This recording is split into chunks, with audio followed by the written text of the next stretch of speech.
Hola a todos, ¿cómo están? Bueno, este video lo armamos para la materia Teoría de la Intervención 3, Vulnerabilidad Etaria, y abordamos la niñez, la adolescencia, la juventud y los adultos mayores. En este marco vamos a trabajar con la niñez y la adolescencia. Para eso les pedimos que puedan leer unos cuadernillos que le hemos enviado con unos materiales que se realizaron a través del Ministerio de Desarrollo Social de la Nación en el año 2011 a cargo de la ministra Alicia Kirchner y la Secretaría de Niñez y Adolescencia en conjunto con la Universidad Nacional de Entre Ríos. Hay dos autoras, la magíster Isela Firpo y la licenciada Laura Salazar. Armaron unos cuadernillos y en esos cuadernillos hay unos apuntes, unos textos, mejor dicho, en donde se va dando cuenta la construcción sociohistórica de la infancia y sus derechos, ¿no? Cómo se fue construyendo la noción de la niñez y cómo fue interviniendo el Estado en sus distintos momentos históricos. Como trabajadores y trabajadoras sociales, ustedes como colegas en formación, hoy estudiando esta disciplina, y en esa metodología que siempre nosotros promovemos, que es la de conocer, comprender, intervenir y transformar, vamos a decir que según el Código Civil y Comercial se entiende a las personas menores de edad cuando son menores de 18 años y a los adolescentes cuando son menores de edad pero mayores de 13 años. Esta es por ahí el límite que va construyendo el Código Civil, pero bueno, siempre decimos lo mismo. A veces no hay una diferencia sustancial entre un niño de 13 y 14 años, uno de 12 y 13 años, con lo cual ahí tenemos otros argumentos normativos y legales que afianzan otros tipos de principios que están marcados en la Convención de los Derechos del Niño, que tiene de rango constitucional, y entre ellos, bueno, están los principios de la no discriminación, el interés superior del niño, la autonomía progresiva, el derecho a ser escuchado y a participar, el derecho a la vida, a la supervivencia y al desarrollo. Estos principios consagrados en nuestra Constitución y de carácter internacional. Hoy no nos vamos a detener en esto, sino que lo que, como decías anteriormente, vamos a trabajar en este proceso, en esta construcción sociohistórica de la niñez, y para eso vamos a hacer un pantallazo que data del siglo XIX-XX y principio del siglo XXI, que es el que estamos transitando. El concepto de niñez, como concepto sociohistórico, o su homogenización, llevó a discriminar y estereotipar a aquellos que no se ajustaban a lo esperable, como menores, en contraposición con los niños. El antiguo régimen, y ahí ustedes en los apuntes van a encontrar un autor que se llama Filaries, que dice que se desconocía la infancia en el antiguo régimen y no había una indistinción del mundo adulto y el mundo de la niñez. Y este autor lo que dice que parece como si el hombre de principio de la Edad Media solo viese en el niño un hombre pequeño.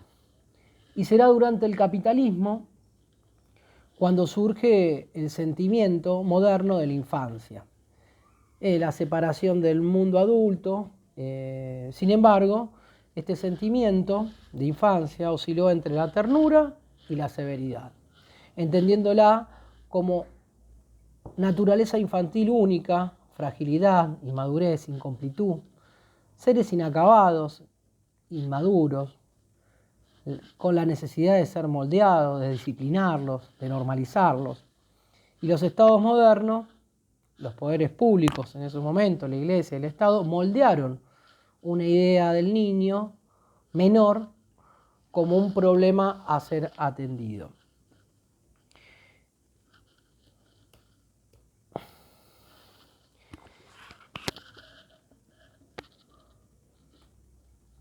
Esta idea del menor como un problema a ser atendido encuentra hacia fines del siglo XIX y principios del siglo XX modelos para la intervención sobre la infancia y que se caracterizan por la ambivalencia en las técnicas de gestión, el desarrollo de la disciplina de la infancia, difusión de técnicas de higiene, pautas de crianza, de comportamiento y moralización, combate al abandono y el infanticidio, la conservación de los hijos, la crítica al hospicio, a las nodrizas, el surgimiento de la filantropía, la tutela, vigilancia y normalización de la vida de las familias pobres.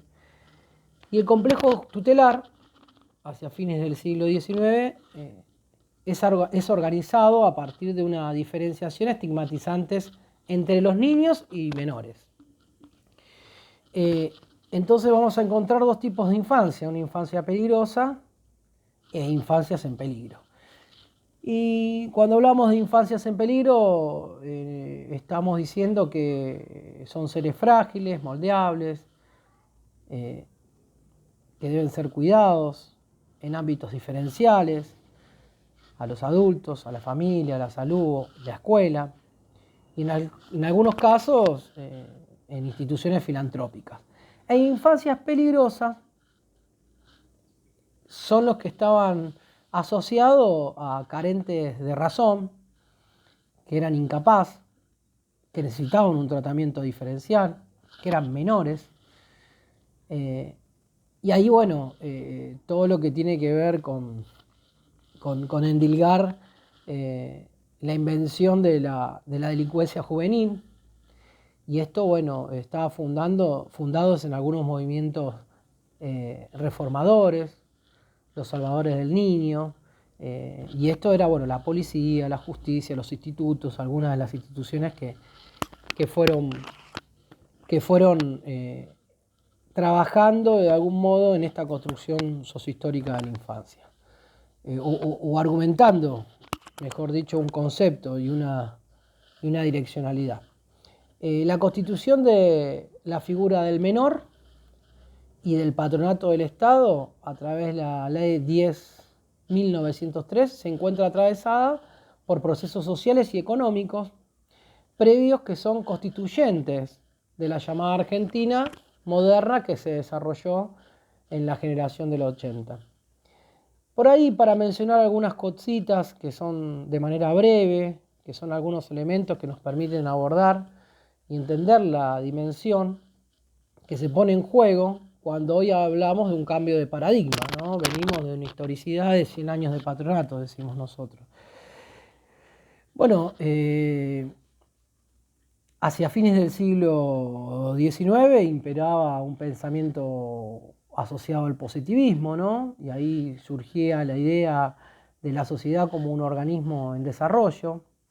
Y la idea de esta corriente de pensamiento se centraron en el estudio y desarrollo de las ciencias sociales, de la biología, la psicología y la pedagogía, a las cuales les aplicaron el dogma del evolucionismo mecánico y agnóstico, ¿no? La generación del 80 buscó activamente la apertura de la Argentina a través de las corrientes migratorias. Es así que entre 1857 y 1920, Argentina fue el segundo país de América que recibió mayor cantidad de inmigrantes, solo superado por Estados Unidos. Este flujo migratorio implicó el surgimiento de un proletariado, podemos decir urbano, con fenómeno social de nuevo tipo.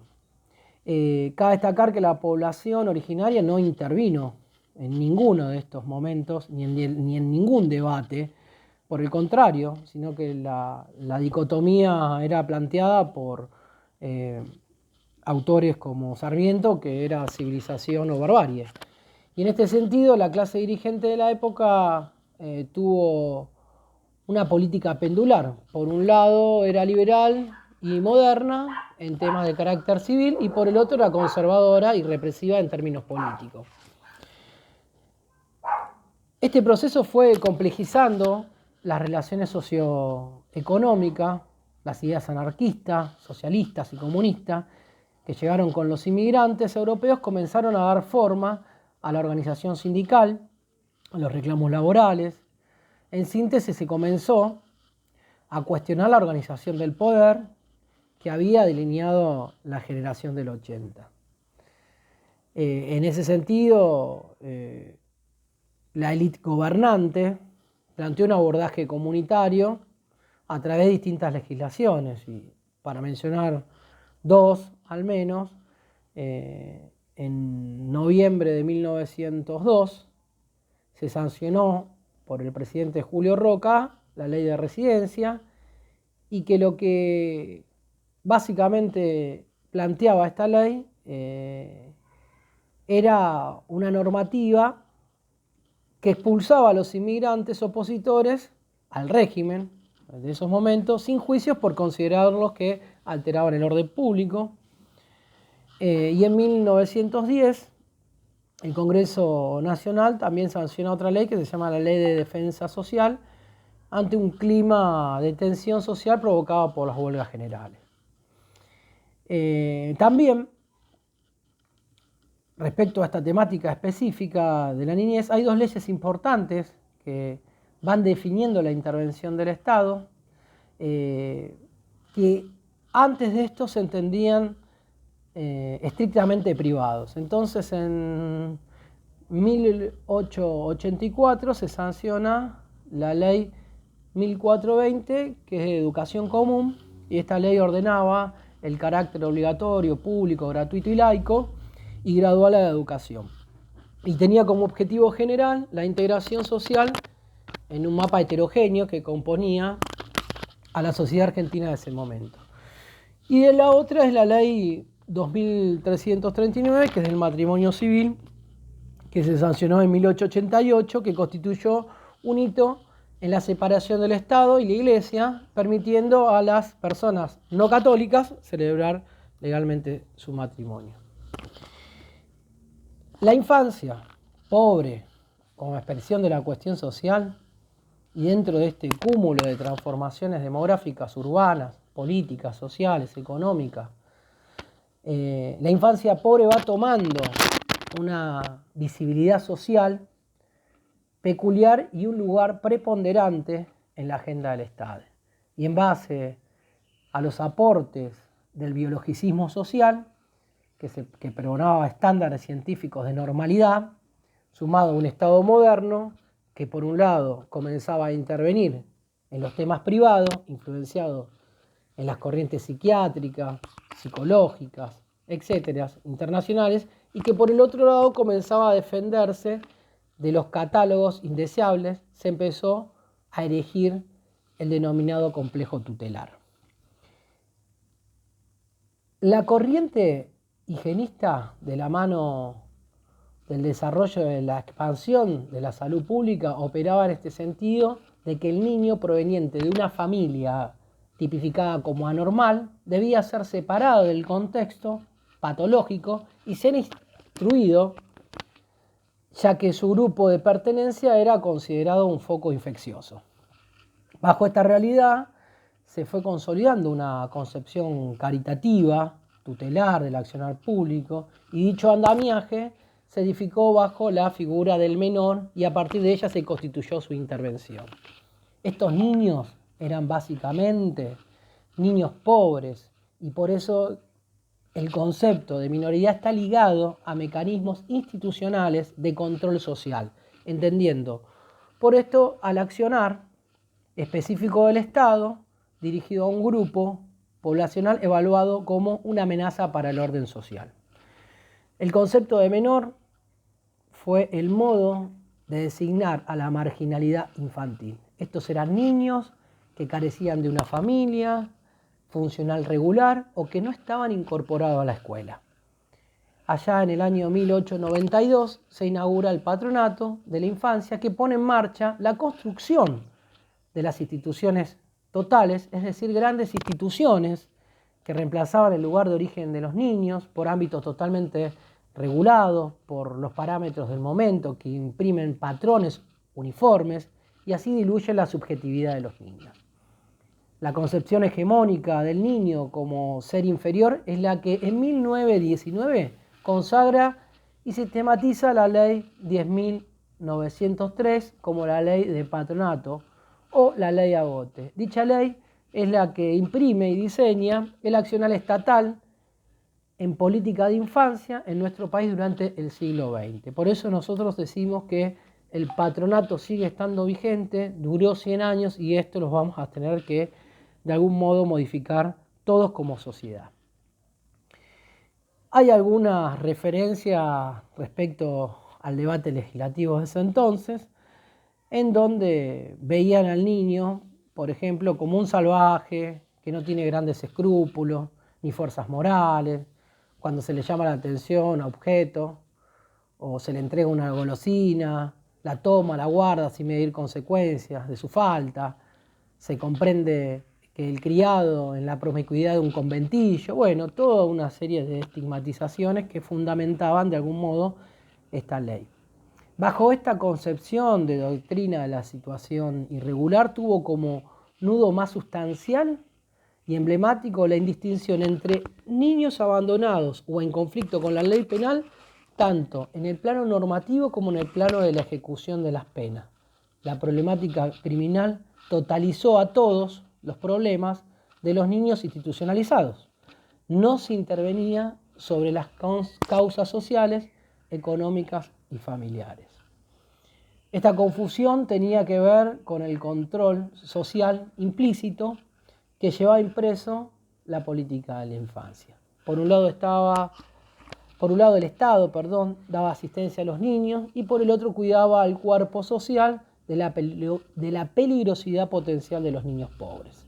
De ahí muchas veces se pensó a las políticas de la infancia como una modalidad de prevención del delito. La característica del accionar estatal aquí es que la ley dispone de la intervención del Estado a través del Poder Judicial o cuando se determine que un niño se encuentre en abandono material o moral o peligro moral.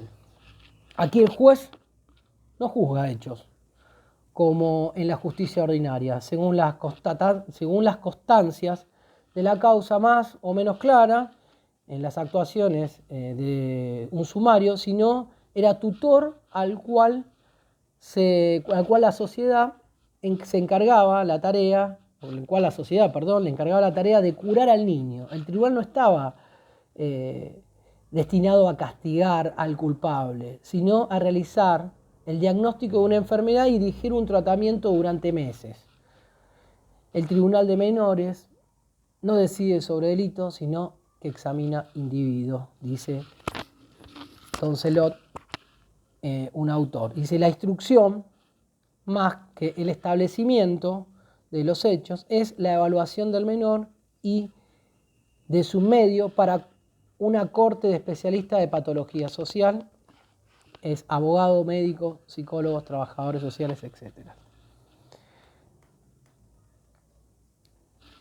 En el 49, en 1949, la Constitución de 1949, estamos hablando del peronismo de 1946 a 1955, lo que trae en la Constitución son aspectos novedosos que tienen que ver con el reconocimiento de los derechos del trabajador, de la ancianidad, la familia y la cultura, institucionalizando nuevas concepciones de derecho y democracia, la justicia social y la democracia ampliadas o de masa.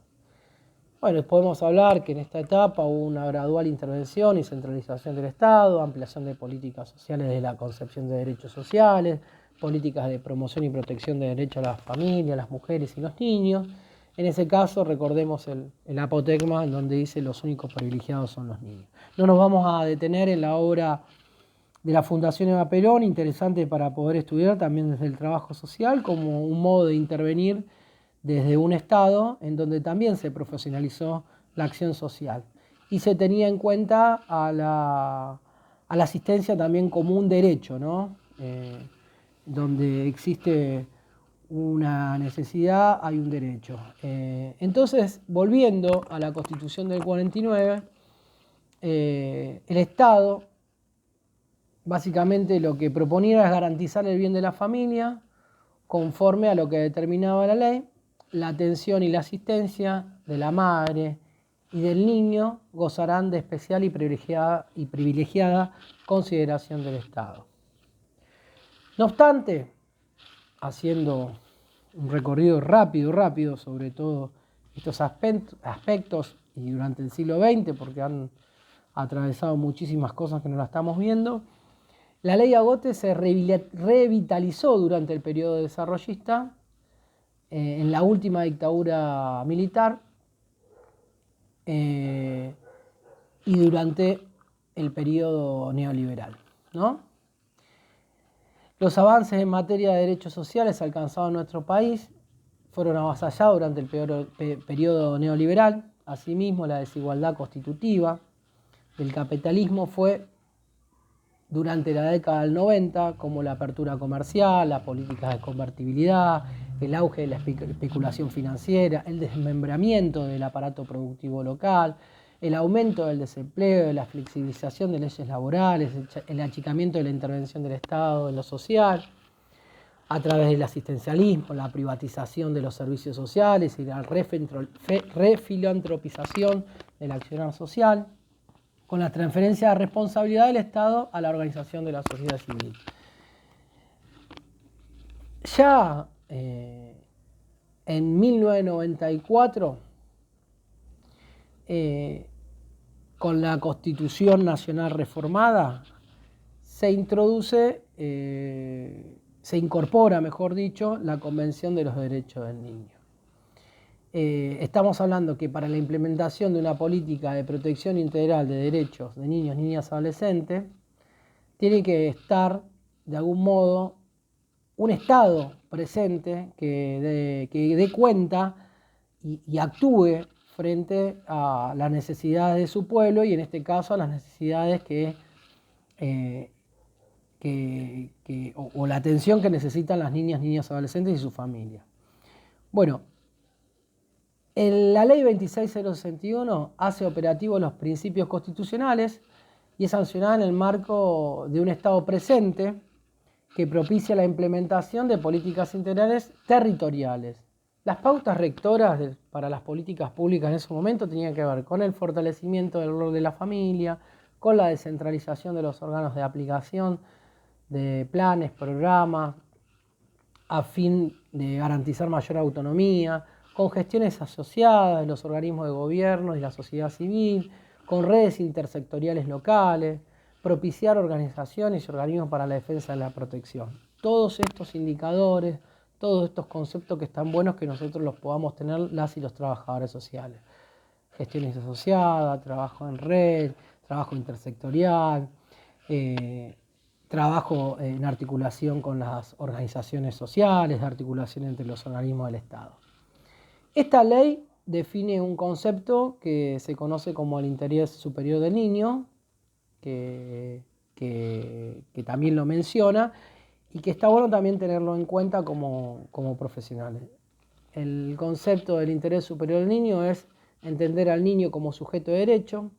El niño tiene derecho a ser oído y que su opinión sea tenida en cuenta. Tenemos que tener en cuenta también el desarrollo personal de sus derechos en el ámbito familiar, social y cultural, su edad, su grado de madurez y su capacidad de discernimiento, ¿no?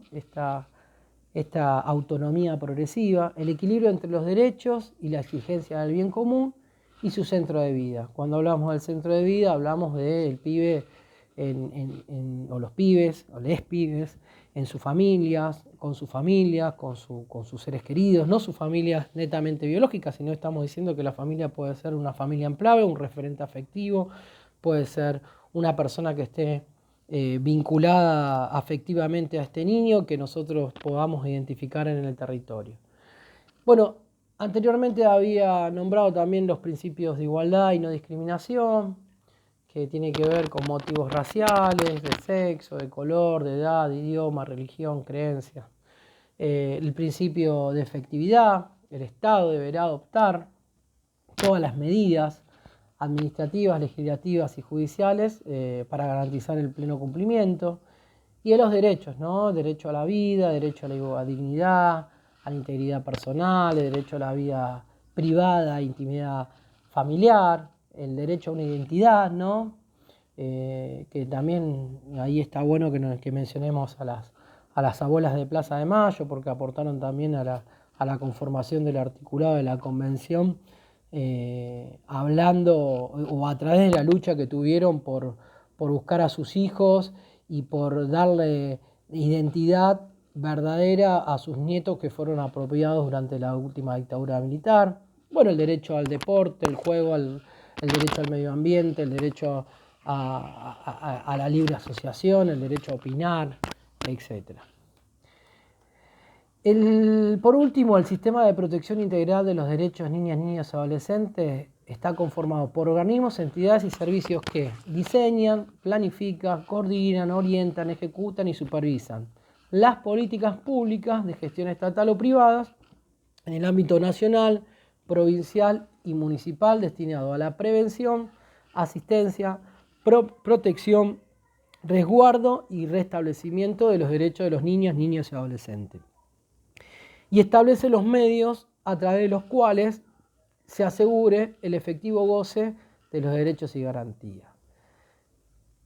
Estamos hablando que hacia fines del 2015 se crea, o la ley, crea institucionalidades y organismos que integran el sistema. Está la Secretaría Nacional de Niñez, Adolescencia y Familia, el Consejo Federal, los organismos provinciales, los organismos municipales, el o la defensora de los derechos de los niños, niñas y adolescentes y las organizaciones no gubernamentales. Bueno, hasta aquí un panorama de esta primer parte que queremos contarles sobre, de manera general, la construcción sociohistórica de la infancia y sus modos de intervención. Igual, para poder reforzar este tema, vamos a ir trabajando con Aries y también con otra autora que se llama Carly, que hizo un trabajo muy interesante, un estudio sobre la infancia argentina que tiene que ver con la educación, la sociedad, la política a través educativa. Y lo que trabajó fueron las dimensiones y se los voy a pasar en el otro videito. Gracias.